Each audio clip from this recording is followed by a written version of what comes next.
Սա մեկ և երկրորդ հարցով չի լինել խնդիրը, որ գումարը կեսից վարվի։ Ուրեմն, տեսեք, 2025 թվականին էլ պետական պատվերի շրջանակներում մեր հերթագրման մաքսիմալ ժամկետը եղել է 1 ամիս։ Արդյոք սա լավ ցուցանիշ է, թե վատ։ Ես կարծում եմ շատ լավ։ Որոշ ծառայությունների մասով միայն վերականգնողական մեծահասակների, այո, ունեցել ենք հերթագրման ավելի երկար ցուցանիշ։ 2-3 ամիս, արդյոք սա լավ ցուցանիշ է, կարծում եմ այո։ Այսինքն 2025 թիվն էլ ուզում եմ հստակ արձանագրենք, որ պետական պատվերի շրջանակներում ով որ կարիք է ունեցել բուժօգնության, ստացել է այդ բուժօգնությունը, որոշ ծառայությունների մասով մինչև 1 ամիս հերթագրման սկզբունքով։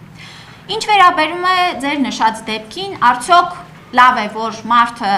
ապահովագրության շրջանակներում 3 օրում է ծառայությունը ստանում, ես կարծում եմ սա էլ շատ լավ ցուցանիշ է, որովհետև ամեն ինչ պետք է լինել համեմատական եւ հասկանալ, որ ցանկացած ծառայություն ստանալու ճանապարհը պիտի լինի գրագետ, այո, պետքա լինի հարմար, բայց պիտի ընկալենք, որ ժամանակ է տանում։ Եթե վերցնեք 3 օրում մասնագետի հասանելիությունը եվրոպական երկրներում ապահովագրության շրջանակներում մասնագետի հասանելիության, շատ կզարմանաք, թե 3 օրը դա իսկապես հիանալի ցուցանիշ է այսօրվա առողջապահական համակարգերի համար։ Արդյոք առողջության ապահովագրության շրջանակներում մենք կունենանք հերթագրման ուրեմն սկզբունքի կիրառում, գուցե, եւ սա էլ ես մշտապես իմ ելույթներում խոսքում նշել եմ, հարգելի գործընկերներ, ապահովագրությունը հասանելիություն է բժշկական ծառայությանը ըստ անհրաժեշտության եւ ըստ ճիշտ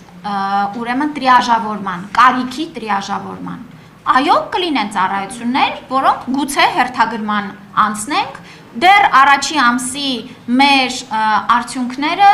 մեզ այսպես լավատեսություն են ներշնչում, որ այդ հերթագրումները չպիտի որ երկար լինեն։ Հիմա կտեսնենք փետրվար, մարտը, որովհետև հունվարը նաև որոշակի առումով սպეციფիկ է հանգստյան օրերի առումով, ձնառատ է եղել եւ այլն եւ այլն։ Առաջին եռամսյա ամփոփելով մենք իհարկե կանխատեսումները մեր շատ ավելի ճշգրիտ կլինեն, բայց այստեղ էլ ես կարծում եմ, որ ընթացքը մեկնարկը եւ մարդկանց վարքագիծը ես նաեւ ուզում եմ ընդգծեմ, որ շատ համահունչ էր մեր քաղաքականությանը եւ քաղաքացիները ըստ էության այո ունեն կուտակված կարիքներ, տարիների, տասնամյակների կուտակված կարիք կա եւ այդ կարիքը բավարարելու առումով այո դիմելիությունը մենք տեսնում ենք, որ իսկապես աճում է։ Բացի դրանից գոհունակության տարածումը նաեւ եւս հանգեցնում է, որ մարդիկ հավատում են, հասկանում են, որ իսկապես այս ծառայությունները հասանելի են եւ առաջիկա ամիսներին էլի կաճի,